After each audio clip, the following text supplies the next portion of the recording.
Dear students of class 9th, अस्सलाम वालेकुम। आज एक्सरसाइज नंबर 1.1 के क्वेश्चन नंबर 2 और 3 को हम सॉल्व करेंगे और इसके साथ साथ हम कुछ डेफिनेशंस भी देखेंगे। तो आइए आज का लेसन स्टार्ट करते हैं। जी तो डियर स्टूडेंट्स, आज हम बात करते हैं इक्वल मैट्रिसेस से। स्टार्ट करते हैं अपनी बात कि इक्वल मैट्रिसेस क्या होती हैं। तो यहाँ हम डेफिनेशन से देखेंगे तो हमें बताया गया है कि late A and B are two matrices। अगर आपको A और B दो मैट्रिसेस दी गई हों, then A is said to be equal to B। तो ऐसी सूरत में जो पहले वाली मैट्रिक्स है, मैट्रिक्स A, और दूसरे वाली मैट्रिक्स B दोनों आपस में इक्वल होंगी, लेकिन उसके लिए शराइत क्या हैं?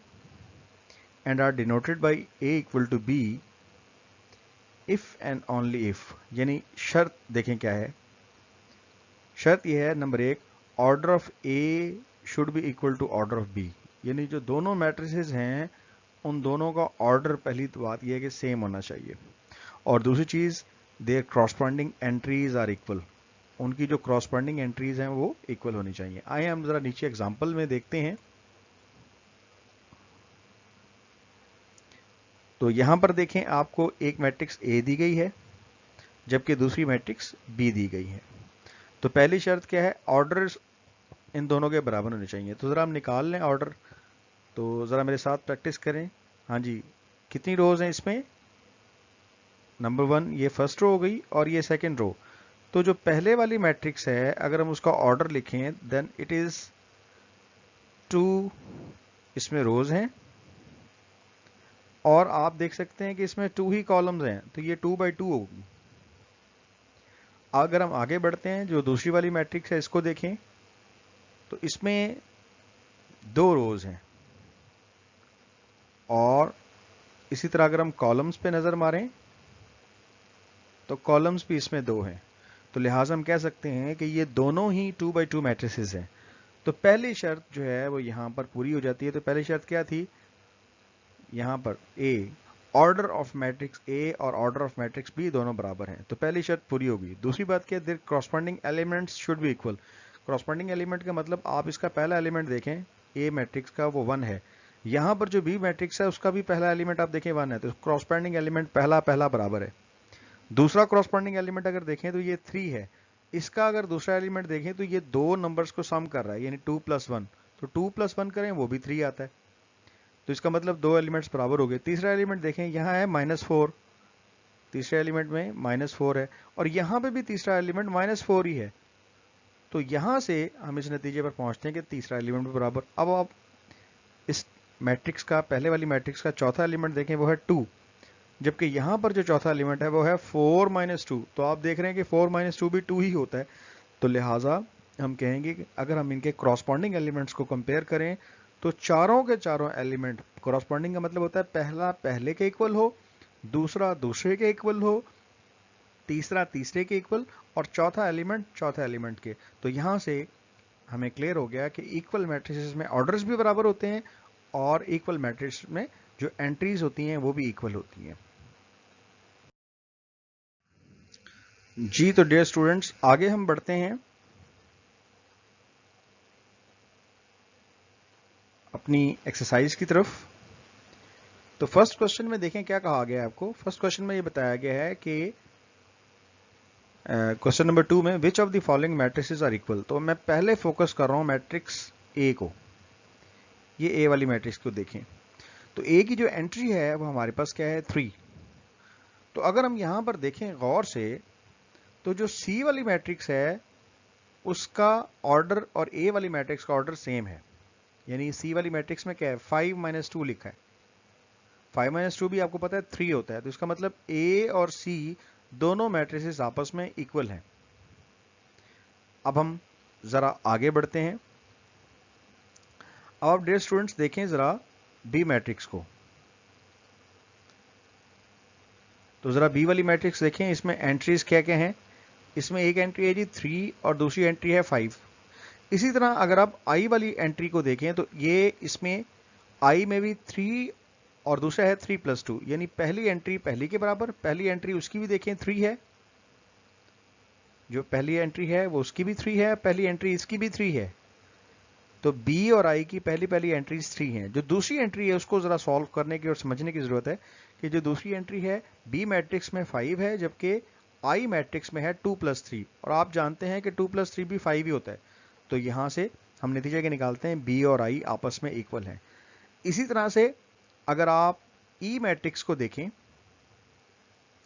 अगर आप ई मैट्रिक्स पर गौर करें तो हमें एक चेंज और नजर आएगा कि ई में जो पहली टर्म है वो देखें यहां पर क्या है, पहली एंट्री है 4। तो आप देखें पहली एंट्री किसकी 4 है, एच की भी जनाब पहली एंट्री 4 है।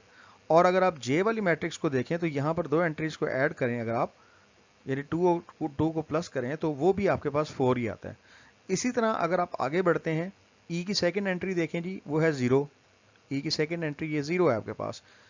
एच की भी सेकेंड एंट्री 0 है, और अगर आप जे की सेकेंड एंट्री देखें तो वो 2 - 2 वो भी 0 ही बनता है। इसी तरह थर्ड एंट्री देखें तो थर्ड एंट्री ई की है 6, जबकि एच की थर्ड एंट्री है 6, और जे की थर्ड एंट्री है 2+4, यानी वो भी 6 ही होता है। इसी तरह से अगर आप फोर्थ एंट्रीज को देखें तो जो ई मैट्रिक्स है उसकी फोर्थ एंट्री क्या है जी 2, यहां भी 2, और अगर आप एच के साथ साथ जे मैट्रिक्स को देखें तो उसमें भी 2+0 भी 2 ही होता है। तो यहां से हम कुछ नतीजों पर पहुंचते हैं, और वो नतीजे में लिखता हूं यहां देखें, A इज इक्वल टू सी। तो आप देख रहे हैं कि ए और सी की एंट्रीज ऐसी हैं कि इनके ऑर्डर्स भी सेम है, एंट्रीज भी सेम है, यानी अगर हम इनको सॉल्व करें तो एंट्रीज बराबर आती हैं। इसी तरह हम बी और आई को इक्वल प्लेस करेंगे, और आगे बढ़ते हैं तो ई, एच और जे ये भी आपस में इक्वल होंगे। इसी तरह अगर हम कंपेयर करें एफ और जी को, तो एफ और जी की एंट्रीज भी क्रॉसपॉन्डिंग एंट्रीज इक्वल हैं। तो बढ़ते हैं हम इसके क्वेश्चन नंबर 3 की तरफ। तो यहां आपको दो मैट्रिसेस दी गई हैं और उनके बारे में इंफॉर्मेशन दी गई है कि दोनों मैट्रिसेस आपस में इक्वल हैं।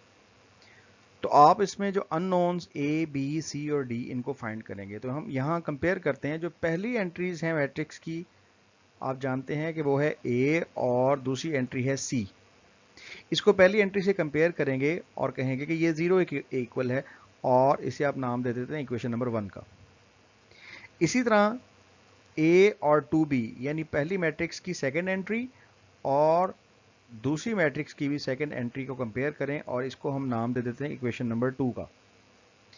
इसी तरह तीसरी इक्वेशन को देखें तो ये c-1 इज इक्वल टू हो जाएगा जी 3, ये इक्वेशन नंबर 3 हो जाएगी। इसी तरह अगर आप 4d माइनस 6 को लें तो इक्वल टू 2d हो जाएगा। तो ये आपकी इक्वेशन बन गई जी 4। तो अब आपने इनको इक्वेशंस को सॉल्व कर लेना है। तो देखें इसमें से सबसे पहले इक्वेशन कौन सी सॉल्वेबल है, कौन सी सॉल्व हो सकती है। तो आप लिखेंगे यहां बाय इक्वेशन नंबर 3। अगर हम इक्वेशन 3 को सबसे पहले हल करें तो क्या होगा, इक्वेशन 3। तो हम देखते हैं कि ये दिया हुआ है c-1 is equal to 3। Okay, तो अगर आप 1 को इक्वेशन की दूसरी तरफ ले जाएं तो c+1 हो जाएगा, तो यू विल गेट 4। तो सबसे पहले डियर स्टूडेंट्स आपने c को सॉल्व कर लिया। अब हम ऐसा करते हैं कि इक्वेशन 1 को यूज कर लेते हैं। यहां मैं एक लाइन डाल देता हूं, तो लिखते हैं बाई इक्वेशन 1। तो इक्वेशन 1 में आपको क्या दिया हुआ है, a plus C is equal to 0।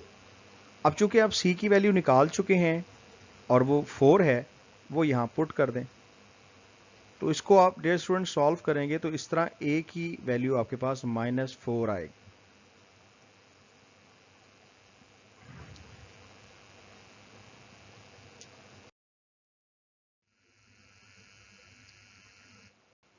तो डियर स्टूडेंट्स अब हम टेकअप करते हैं इक्वेशन नंबर 2 को, जो कि आपके पास थी कि a plus 2b is equal to -7। अब आप ऑलरेडी a की वैल्यू निकाल चुके हैं और वो थी -4। इसको यूज़ करते हैं, यहाँ a की जगह आप -4 डाल दें। तो डियर स्टूडेंट्स, आपके पास रिजल्ट क्या आ गया, 2b is equal to -7 and +4। You will get 2b is equal to -3। तो यहाँ से अगर आप 2 से डिवाइड कर दें दोनों तरफ, तो आपके पास रिजल्ट क्या आ जाएगा, b इज इक्वल टू -3/2। इसी तरह अगर हम इक्वेशन नंबर 4 को देखें, तो यहाँ लिखेंगे बाय इक्वेशन नंबर 4। तो उसमें रिजल्ट आपके पास क्या था, that was 4d -6 equal to 2d। तो इसको आप सिंप्लीफाई कर लें, you will get 4d - 2d is equal to 6, यानी 2d इज इक्वल टू 6। और अगर हम 2 पर डिवाइड कर दें तो आपको क्या मिलेगा, you will get d is equal to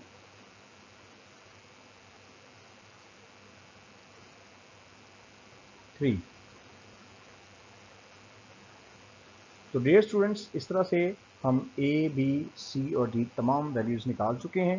तो इस तरह a का रिज़ल्ट आया है -4, वो आप प्लेस करते जाएं।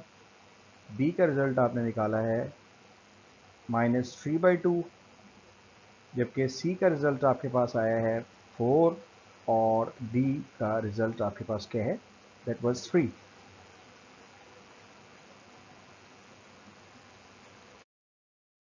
तो आपसे गुजारिश यही है कि आप चैनल को सब्सक्राइब करें और जो नई वीडियोज़ हैं उसके अकॉर्डिंगली जो मैं आपको होमवर्क असाइन करूं उसे रेगुलर बेसिस पे करते रहें। अस्सलाम वालेकुम।